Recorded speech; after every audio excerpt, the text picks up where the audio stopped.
Rade, Rade, ¿cómo les va la vida? Espero que estén fantásticamente bien y que puedan analizar la existencia en base a la realidad del alma, comprendiendo las circunstancias kármicas que afectan a Kali Yuga y cómo eso consecuentemente nos afecta a nosotros por estar dando vuelta por el karma de Kali Yuga que está conectado con nuestro karma.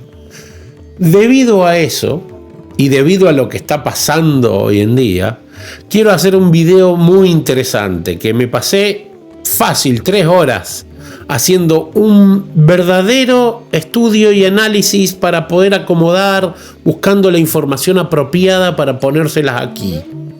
¿Qué está pasando en el conflicto de India y Pakistán?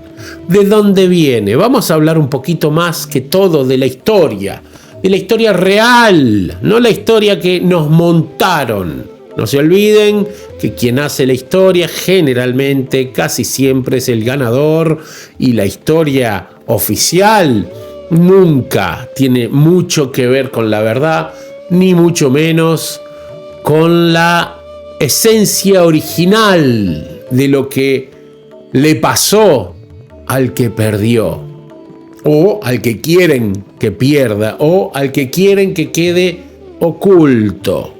Por ejemplo, la cultura védica. Vamos a hacer un análisis profundo de este tema porque de verdad es muy interesante lo que se viene. Vamos a ella.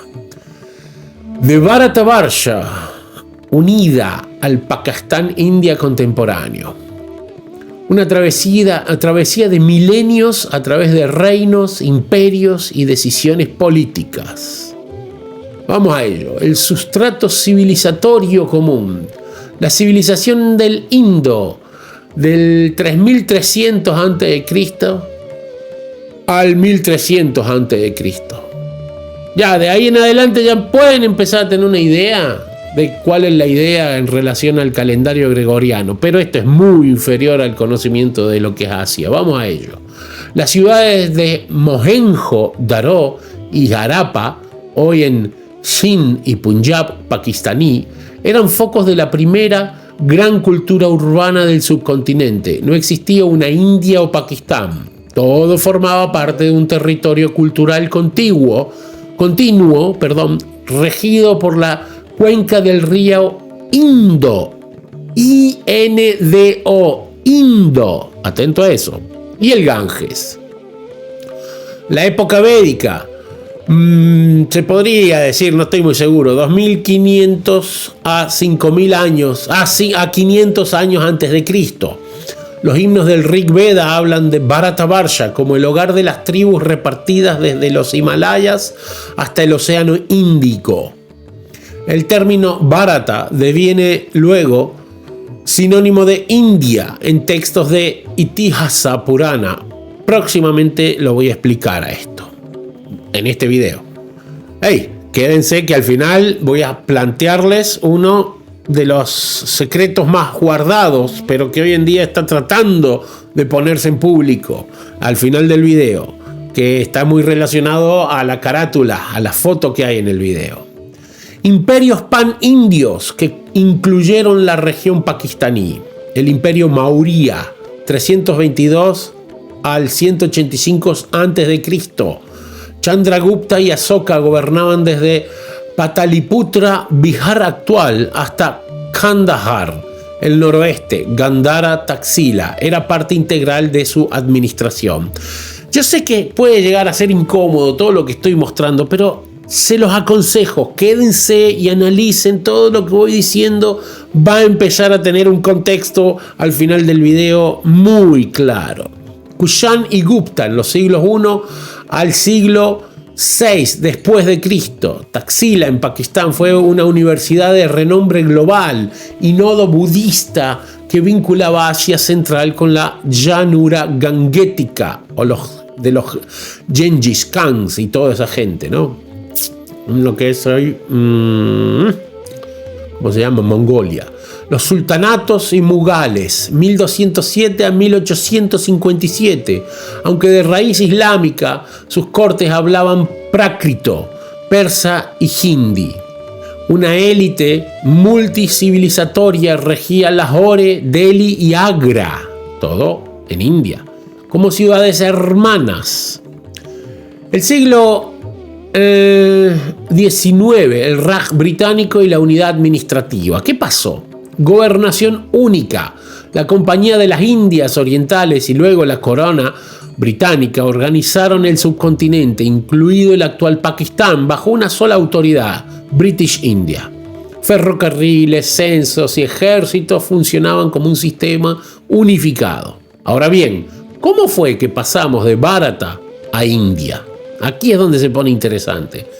Aquí les dejo un resumen del cambio del nombre. Bharata, nombre sánscrito que aparece en los Vedas, los Itihasas y los Puranas para designar el subcontinente Bharatavarsha, la tierra del linaje del rey Bharata, siguió en uso como culto popular y siempre se pronunció Bharat.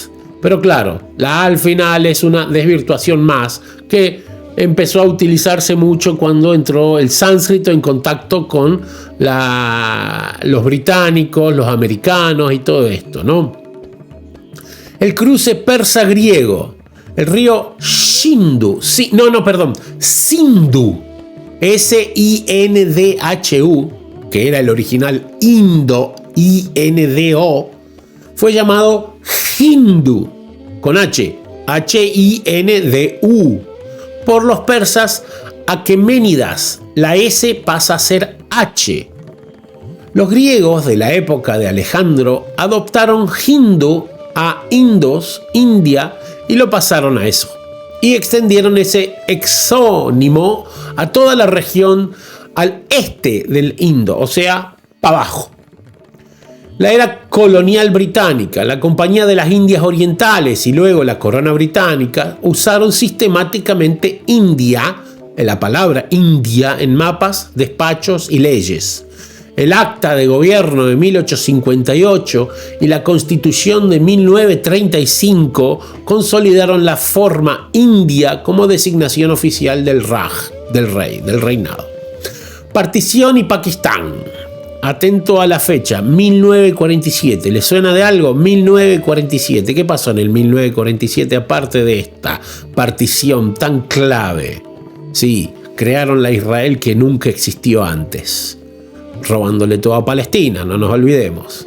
Al crearse Pakistán, la tierra de los puros, que eso significa, cómico, para la mayoría musulmana del noroeste, la palabra India, para la mayoría musulmana del noroeste, la palabra India quedó asociada sobre todo a la parte mayoritaria hindú, gobernada desde Delhi. O sea que el río se llamaba Indo, lo pasaron a Sindhu y terminó siendo Hindu, y de ahí todo lo que había para abajo del río era hindú. Y era la capital Delhi, ¿no? Pakistán no renombró a la vecina república, pero la nueva frontera reforzó la dualidad Pakistán versus India en la diplomacia y los medios globales. O sea, el mundo entero empezó a llamar con lo que dijeron que se llamaba. Simple repetición psicológica, ¿no? Constitución de la India en 1950. El artículo 1 dice: India, that is Bharat. India, que sería Bharat, consagra ambos nombres, reconociendo la herencia antigua y el uso internacional. O sea que en la Constitución de la India se reconocen los dos nombres, ¿correcto? En síntesis, el nombre ancestral Bharat nunca desapareció dentro del país y su gente, el exónimo griego-persa, India, se convirtió. En síntesis, el nombre ancestral Bharat nunca desapareció dentro del país y su gente. Punto. El exónimo griego-persa, India, se convirtió en la etiqueta predominante bajo el dominio británico y se mantuvo tras la independencia para continuidad diplomática, o sea, para poder hacer más factible o más posible o mejor o más fácil la comunicación para saber de qué se estaba hablando. La partición con Pakistán incluso reforzó esa elección al requerir un término internacionalmente distinto para cada nuevo estado. Las grietas comunales y la solución de los dos estados. Durante la lucha anticolonial surgieron dos corrientes. El Congreso Nacional Indio, idea de una India laica y plural, y la Liga Musulmana, temor de quedar minoría en una democracia hindú. O sea, bajo contextos políticos, los musulmanes querían continuar invadiendo de la forma que pudieran, como lo mismo están haciendo hoy en Europa. Están invadiendo, es una guerra silenciosa donde están tomando absolutamente todo y, lógicamente, por una cuestión de demografía, van a terminar tomando control de Europa. Eso va a suceder. Francia, España, Alemania, Suecia, Dinamarca, Finlandia, Inglaterra, lleno, ¿no? Hoy en día buscamos algún ejemplo, ¿no? El fútbol, los equipos nacionales de cada país, todas son personas que el 50, 60, 70, 80% musulmanes de origen africano, y por ahí van las cosas, ¿no es cierto? Ahora que alguien me diga que el equipo francés, por ejemplo, hay algún francés. Sí, pasaporte es una cosa. Pero continuemos, este no es el punto. El punto era que la Liga Musulmana tenía miedo de quedar una minoría y el Congreso Nacional Hindú idea una India laica y plural, abiertos, siempre abiertos. ¿Y qué pasó? Lo fueron invadiendo, siempre. ¿Saben que el único lugar de toda India que nunca aceptó rendirse fue Jaipur? Y por eso mantiene hoy en día las estructuras originales de los castillos y los templos y la forma original. Si alguien quiere de verdad conocer la arquitectura en su estado puro en la India, que vaya a Jaipur. Muy impresionante. Pero bueno, el plan Mountbatten en 1947, nuevamente, los británicos, apurados por retirarse, aceptaron la partición sobre criterios religiosos. Punjab y Bengal fueron seccionados. Nació Pakistán Occidental y Pakistán Oriental, lo que hoy es Bangladesh. Pakistán Oriental, o sea, no tiene nada que ver con un Pakistán, ni uno ni el otro. Ambos eran Bharat. El coste humanitario y la percepción de la generosidad hindú. El éxodo de 15 millones, pero ese censo le tiro el doble como fácil. Y alrededor de 1 millón de muertos, lo mismo. 2, 3 millones de muertos. Aldeas mezcladas desde hacía siglos, mucho más que siglos, milenios. Se vieron divididas por una frontera de un día para el otro. Se dividió. Para allá está Pakistán, para acá está India. Los británicos hicieron todo eso, como siempre, destruyendo. Y miren que yo estoy viviendo en Norte de Irlanda. Otro tipo de colonia británica, ¿no? Entonces, se vieron de repente divididos. ¿Y qué pasó? Propiedades, templos, gurudwaras. Gurudwara es el nombre que se le da a los templos sikhs, los del turbante. Numerosos hindúes abandonaron casas ancestrales en Karachi, Lahore, Multán. Las entregaron forzosamente o mediante intercambios con musulmanes que huían de Delhi o Amritsar, que sería de India. Hubo un cruce, ¿no? Incluso hay fotos y no sé si videos de gente en esa situación cuando se van cruzando, ¿no? Desde la óptica de muchos nacionalistas hindúes y el propio sentido común diplomático, ceder territorios donde había florecido la literatura védica, el budismo, los sikhs, fue un acto de concesión generosa o incluso dolorosa. Generosa, empujada, y dolorosa pero aceptada, motivado por la urgencia de evitar una guerra civil perpetua. La persistencia de la herencia compartida.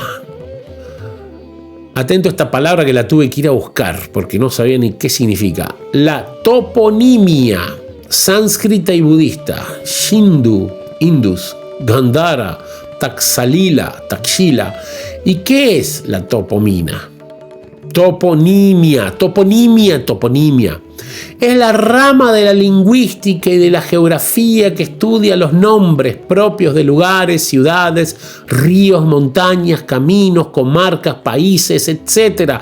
Y todo lo relacionado con ello. Atento, que todo un país está lleno de nombres que provienen del sánscrito original y hay muchísima información que no lograron borrar y que continúa estando ahí.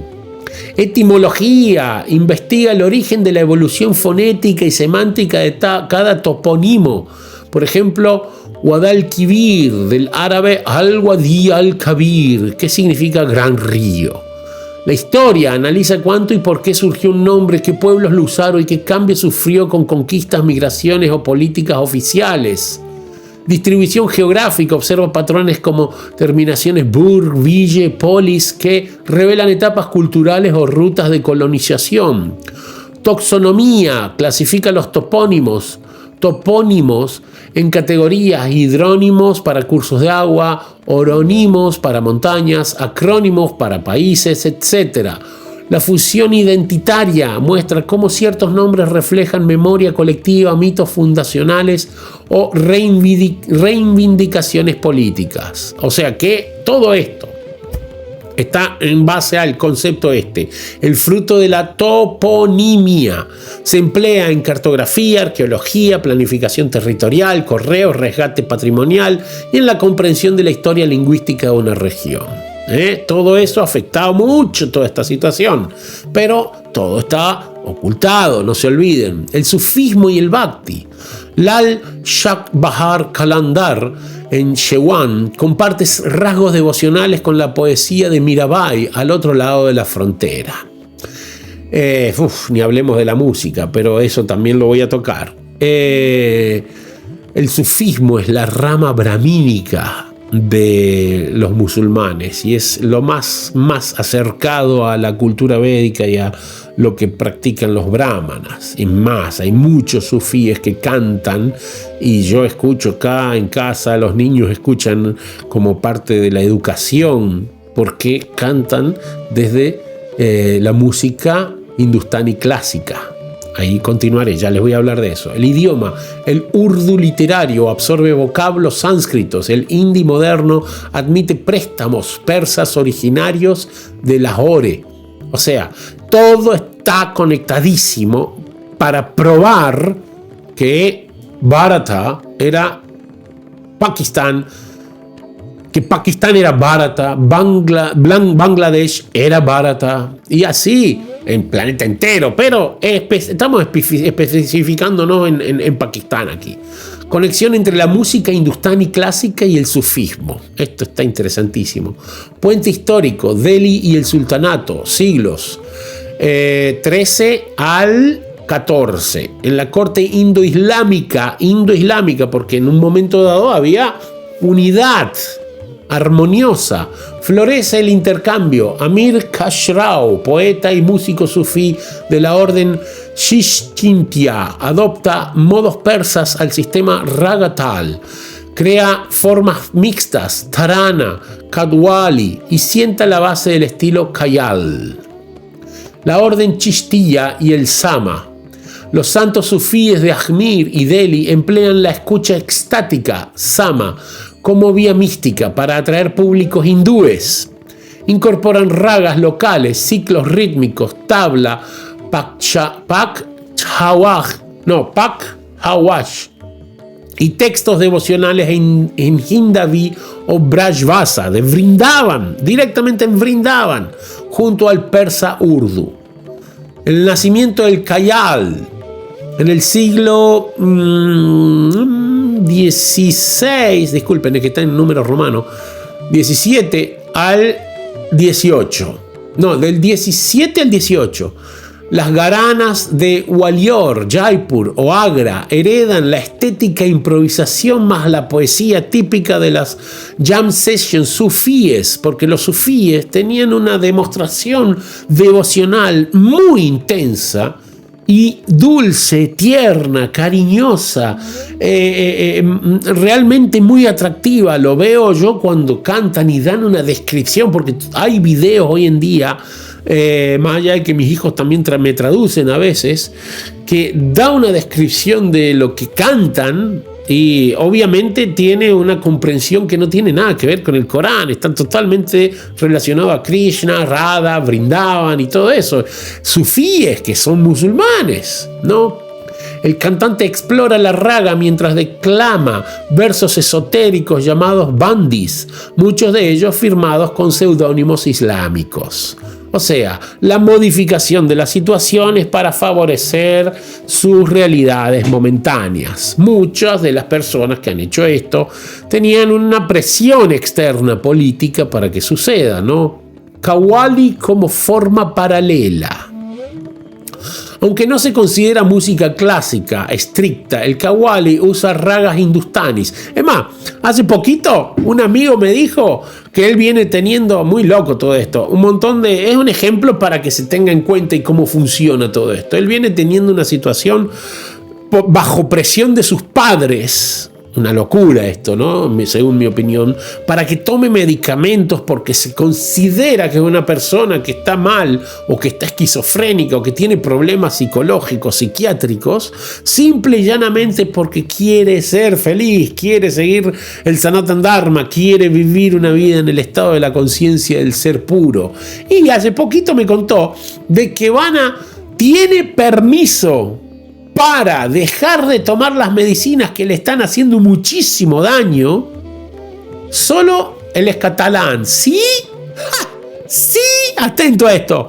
Sí pasa a afirmar que es ciudadano español. ¿Qué tiene que ver eso con la salud de él? Es pura política, igual que esto que estoy leyéndoles aquí ahora. Se establecen patrones políticos en la música, en el lenguaje, en la topografía, en todo. ¿Por qué? Porque está todo regido para seguir la agenda del control de la humanidad. Y la humanidad acepta por el marketing que le ponen. De ahora en adelante, esto se llama tal y listo, vamos para adelante. Porque hay muy pocas personas que siguen los valores, principalmente en Kali Yuga. Continuemos. Aunque no se considera música clásica estricta, el Qawwali usa ragas hindustanis, Bhairav, Yaman, Kafi, Tihais y técnicas Sargam. Los intérpretes clásicos a menudo reciben entrenamiento común antes de especializarse. Instrumentos y ornamentación compartidos, el sitar, sarangi y la tabla se vuelven estándar en mehfil sufi y durbar real, o sea, en los músicos musulmanes, que son todas instrumentos védicos.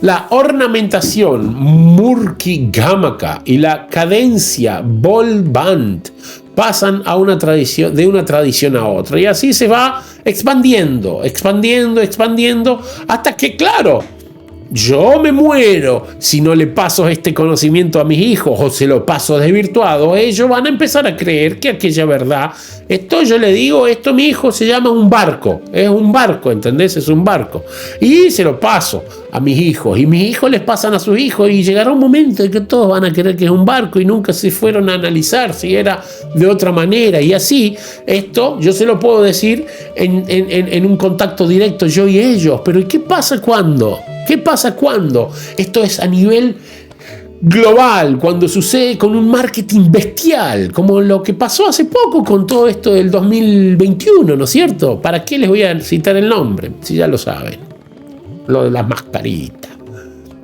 Continuemos. El Natya Shastra de Bharata Muni y el Samaveda sitúan la ciencia del Ragatala en un marco sagrado mucho antes de los contactos islámicos. La música clásica hindustani desciende directamente de esos cánones. Proporcionó la matriz melódica raga y rítmica tala sobre lo que siglos después los sufíes chishti injertaron sus textos místicos, o sea, le cambiaron los textos, ¿entienden? Porque todo tipo de canción que viene conectado con el Hindustani Classical Music tiene todo un contexto específico, tiene patrones filosóficos que encajan a la perfección, no solo con la idea de lo que están expresando, sino con el ritmo que se toca, con el sonido que está sucediendo en el momento. Es fantástico, es perfección pura. Pero claro, si tenés una agenda política hay que modificarlo para poder, ¿entendés? Amir Khusrau y los Kadwals no crearon ex nihilo. Tomaron el sistema ya codificado de la India védica, lo recitaron en mehfils y khankaus. Ya explico esto en un ratito. Mehfils y khankaus. Y lo adoptaron a su poesía devocional. Así, Kayal, Tumri, Qawwali son ramas posteriores injertadas en el tronco originario del Sangita Shastra hindustani, la música eterna que los Shastras describen como Gandharva Deva, sonido que eleva el alma hacia lo divino. Volvamos. ¿Qué significan las mehfil y khankau?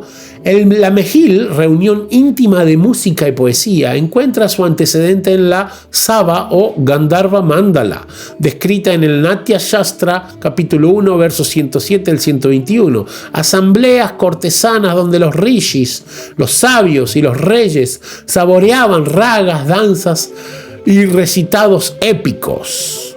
Y las khankau, que son residencia devocional sufí, cumple funciones paralelas al ashram o mata védico, ermitas y monasterios donde un guru instruía en tapas, swadhyaya y kirtana. Textos como la Changodya Upanishad 2.23 y el Mahabharata Shanti Parva mencionan salas de canto védico Urgat Graha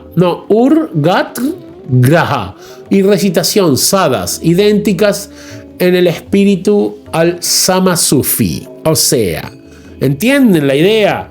El origen va cambiando, el origen es la raíz, el árbol va creciendo y las ramas van expandiéndose y en algún momento dado alguien invade el árbol y empieza a generar su nido en la rama, y en la rama que genera su nido la transforma de la manera que más conveniente le genera, ¿no? Me venía en la cabeza en Jaipur, los templos de Jaipur, los castillos tenían salas específicas para que esto suceda, ¿no es cierto? Y asimismo lo asumieron los musulmanes, o sea, la gente que seguía el Islam. Pakistán.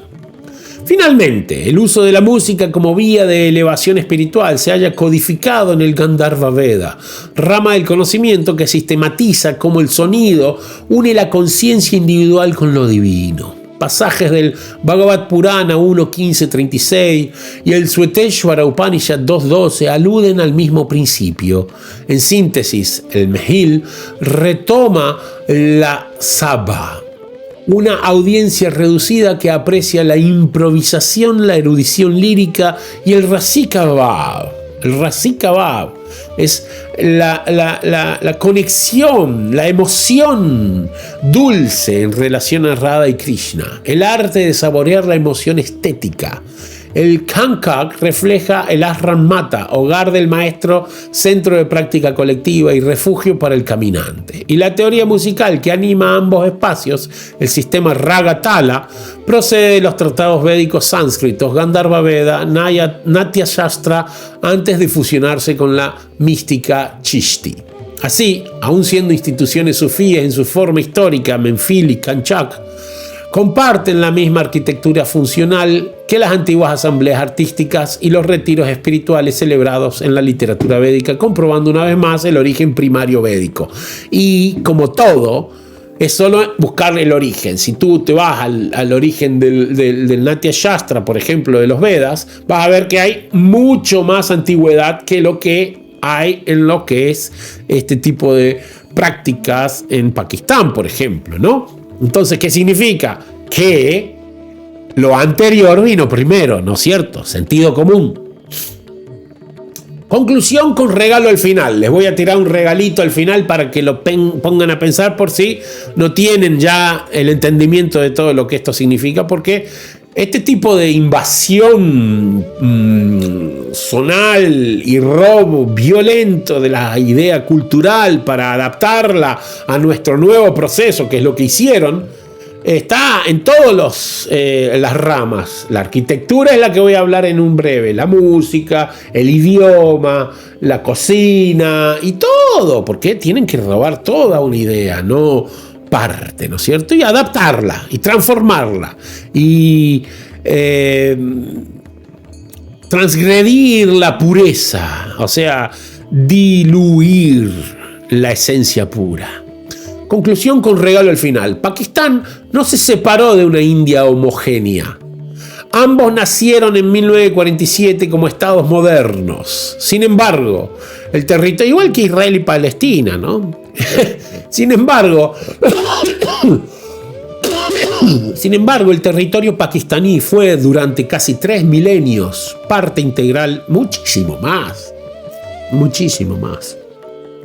parte integral de los reinos y rutas de la tradición denominada Bharatavarsha.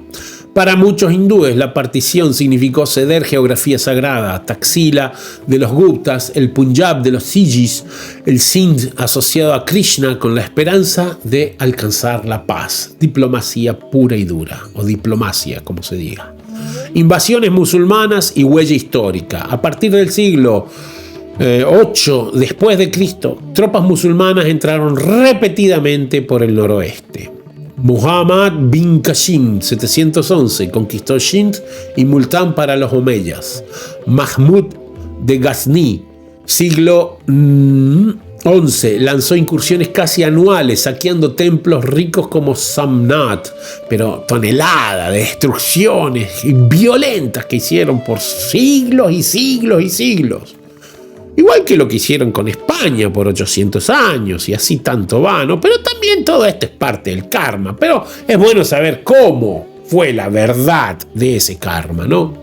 Los guríes en el siglo XII y los primeros sultanatos de Delhi consolidaron un poder islámico estable.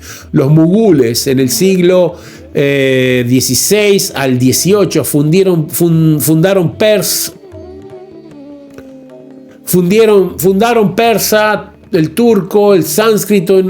Fundieron, está bien escrito, ya me parecía raro. Fundieron el persa, el turco y el sánscrito en una cultura imperial brillante, aunque bajo ellos también se demolieron santuarios hindúes y se erigieron mezquitas sobre sus cimientos. Y a esto voy a hablar el que dentro de un ratito, el regalo. Por ejemplo, Mathura y Varanasi en tiempos de Aurangzeb. Estas campañas provocaron destrucciones, conversiones forzadas, igual que lo que están haciendo los cristianos con India hoy en día, ¿no es cierto? Y lo que hicieron siempre los cristianos en toda Sudamérica y donde lo vea, ¿no? Esto siempre le pongo un toque de vez en cuando de pimienta para que la gente se dé cuenta la diferencia entre el Sanatan Dharma y todos estos conceptos. La fuerza, ¿no? A través de la fuerza. Amame porque si no te mato. El sufismo y el bhakti convivieron e influyeron mutuamente. Se influyeron mutuamente. Yo diría más que el sufismo aceptó del bhakti, pero bueno. Se forjaron estilos artísticos, hindustani, qawwali y una lengua híbrida, el hindi urdu. El Islam derivado de los Vedas. Muchos pensadores modernos y antiguos sostienen que el monoteísmo coránico es una rama surgida de la idea védica de un Brahman único. En la Edad Media, pero impersonal, porque te dicen Allahu Akbar, pero ¿qué tan grande es Allah? No saben, no tienen toda la descripción que existe en los Vedas sobre lo que implica la suprema personalidad de Dios, Krishna. En la Edad Media hubo una corriente de traductores y místicos, por ejemplo, Dara Shikoh, que intentó tender puentes interpretativos comparando el concepto coránico de Tawhid y unicidad de Dios con la noción védica de un absoluto supremo, Brahman. Por lo tanto, hablar de derivación directa es simple sentido común, es solo reconocer los paralelos y sincretismos desde un análisis profundo a todo lo que implican rituales y demás prácticas. Si uno profundiza de verdad en los Vedas y después empieza a observar las demás religiones, se va a dar cuenta cómo no son más que imitaciones que fueron modificadas para diluirlas, para que no se den cuenta, pero todo está basado en la política y en el deseo de control, en la agenda. Pese a que las fronteras, la etimología, la arquitectura, la música y la memoria colectiva siguen revelando un pasado entrelazado que ni invasiones, ni reinos, ni decretos coloniales han logrado borrar del todo, la política mafia, elite, léase, internacional, logró establecer la agenda divisoria. Ya saben, el viejo dicho, divide y vencerás, ¿no? ¿Quién no conoce eso? Lo mismo de siempre. Hoy en día aquí en Occidente la fuente más fidedigna de lo que explica ese dicho es lo que quieren inventar con las ideas de los géneros y todo eso. ¿Para qué? Para destruir la familia. Porque si destruís la familia se desestabiliza la sociedad. Muy simple. Vamos con el regalito didáctico. ¿Qué pasa con el gran Taj Mahal? ¿Se llama Taj Mahal o Tejo Mahal? Vamos a ver. Taj Mahal, como el Tejo Mahalaya, conjunto de alegatos, fuentes y hallazgos citados que sostienen fidedignamente que el monumento fue originalmente un templo de Shiva. Por si no sabían. Los orígenes se remontan a la obra de P.N. Wack, The Taj Mahal, The True History, en el 1968, revisada en 1989, en la que se afirma de manera conclusiva que el complejo era el palacio templo Tejo Mahalaya, erigido por el rey Rajput Jai Singh de Jaipur y dedicado a Shiva Mahadev. Eso, pero completamente fidedigno. Estudios posteriores, como los artículos de S.P. Gupta en 1989 en Itihas Patrika, examinaron inscripciones no persas halladas en el recinto y propusieron el reuso de un templo pre-mogul. En 2022, la Corte Suprema de Uttar Pradesh recibió la petición civil 1481/2022 que solicitaba abrir 22 salas selladas en el sótano para demostrar la presencia de deidades hindúes, o sea, Krishna, Shiva, Durga, Ganesh, Parvati, y escrituras almacenadas allí desde 1900. ¿Por qué se necesitaba abrir eso? Para comprobar un poquito más, para que quede ya claro que eso es un templo de Shiva. El punto principal que está toda la base política es que si eso pasa vuelve a los Vedas, vuelve a la sociedad hindú, habría un tremendo problema político que removería mucho las raíces de los musulmanes, siguiendo ahí en India, siguen chupando de la teta de India, ¿no? Atentos. Entre los argumentos arquitectónicos y epigráficos figura la etimología. Taj se interpreta como corrupción de Tejo Mahalaya, gran santuario resplandeciente. El plano octogonal del mausoleo se considera análogo a una mandala del templo, donde la cúpula central sería el Garbhagriha y los 4 chatri de las esquinas equivaldrían a los santuarios menores vinculados a los 8 Dikpalas. Entonces, todo esto está basado en el Vastu Shastra, no nos olvidemos que es la arquitectura más fantástica que existe, que es el origen del Feng Shui y todo esto, ¿no? Y estos, los Dikpalas, son guardianes de las direcciones, cosa que solo existe en el Vastu. Esto no existe en ninguna otra escritura. Se citan motivos florales como el loto invertido de la cúpula.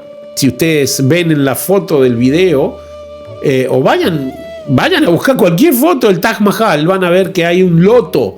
¿Desde cuándo los musulmanes usan un loto en el Taj Mahal? Y eso todavía se ve.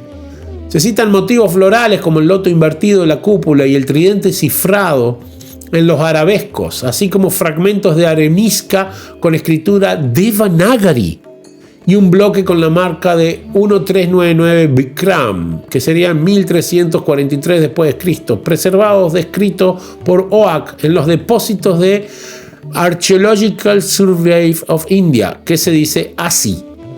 También se menciona que el jardín Chahar Bagh, orientado al río Yamuna, que está atrás justo del Taj Mahal, evoca el flujo sagrado que baña la Lingam, que había ¿en dónde? En el centro, ¿no? En cuanto a las fuentes documentales, también se cita la crónica del viajero francés Jean-Baptiste Tavernier en 1655, quien señaló que el edificio hace tiempo era casa de un Raj y que Shah Jahan solo añadió mármol. O sea, lo único que hizo es modificar la arquitectura. Como hay cientos de miles de templos que tienen esa situación, solo que el Taj Mahal fue el que escogieron para que sea mundialmente famoso, ¿no? Hay registros de los principados de Jaipur y Amber en los que Jai Singh negociaba tierras de Agra en la corte mogul en 1932. Tengan en cuenta que si van a ver, el Taj Mahal está cerca de Agra, cerca de Jaipur. En esa época estaba todo relacionado porque los reyes de Jaipur eran los más poderosos que había, ¿no? Mapas coloniales en 1874 del Survey of India recogen los topónimos Tejuwala y Rajman Singh Garden en la orilla opuesta del río. Informes del ASHI en 1902 y 1934 describen cuartos subterráneos inaccesibles sellados por seguridad. ¿Por seguridad? Por seguridad de los que mienten, para que no se vea el conocimiento que está ahí escondido, ¿no? Los paralelismos de los rituales también incluyen la identificación de los minaretes con columnas Dwaya Stamba, los 4 canales del jardín con los ríos del Monte Meru y el final metálico con un trishula modificado. El cenotafio vacío marca el lugar donde se erigía el linga del Tejo Mahadev. Posteriormente fue removida por razones obvias. En el ámbito legal, Oak solicitó ya en 1958 permiso del ASI para una excavación exploratoria y fue rechazado. En el 2000, Devendra Tiwari presentó un litigio ante Allahabad High Court y se le denegó por falta de pruebas arqueológicas, igual que la búsqueda de Dwarka, que está escondida bajo el agua, pero hoy tranquilamente podría haber buceos para poder describir lo que era Dwarka, que está escrita en las escrituras, pero no conviene, porque en el momento en que la cultura védica se manifieste como una cultura preponderante a nivel global, ¿qué sucederá? Las personas que inventaron religiones y establecieron incluso la osadía de generar el calendario que hoy en día usamos, que también fue por marketing, ¿no? Se terminó imponiendo, tendrían un gran temblor porque se mostraría que hay un conocimiento muy antiguo y que no había dinosaurios, que no había tantas otras cosas, ¿no? Y bueno, la falta de pruebas arqueológicas concluyentes, sí, jaja. En 2022 se pidió inspeccionar las 22 salas selladas. La Corte descartó el recurso porque el peticionario no demostró que la afectación de derecho fundamental. O sea, trampas legales. Los rituales shivaítas, que claramente incluyen la disposición de los minaretes, el simbolismo hídrico del jardín y el yoni pita en el lugar del cenotafio, estos elementos confirman que el Taj Mahal fue un templo de Shiva antes de su adaptación mogul en el siglo XVII. En síntesis, la defensa del Tejo Mahalaya se construye sobre etimologías, análisis de estructuras arquitectónicas claramente observables hoy en día incluso, análisis de planta, adornos iconográficos, crónicas europeas, registros principescos, mapas coloniales, informes del ASI y peticiones judiciales. Todo este cuerpo documental constituye la evidencia principal de que el Taj Mahal tuvo un pasado shivaísta anterior al Shah Jahan. Y asimismo, con Pakistán, Bangladesh y todo lo que hoy en día intentan hacer creer que es yoga, siendo que no tiene nada que ver con lo que realmente es el yoga en la India, en el origen de los Vedas. Entonces, todo este conocimiento que nosotros tenemos a nuestras manos y nosotros solo necesitamos investigar, se puede manifestar si incrementamos el deseo. Espero que este conocimiento les haya servido de algo y entiendan un poquito más del por qué India y Pakistán tuvo que suceder. Espero que les guste, gracias por haber llegado hasta el final y nos vemos en el próximo video. Radhe, radhe.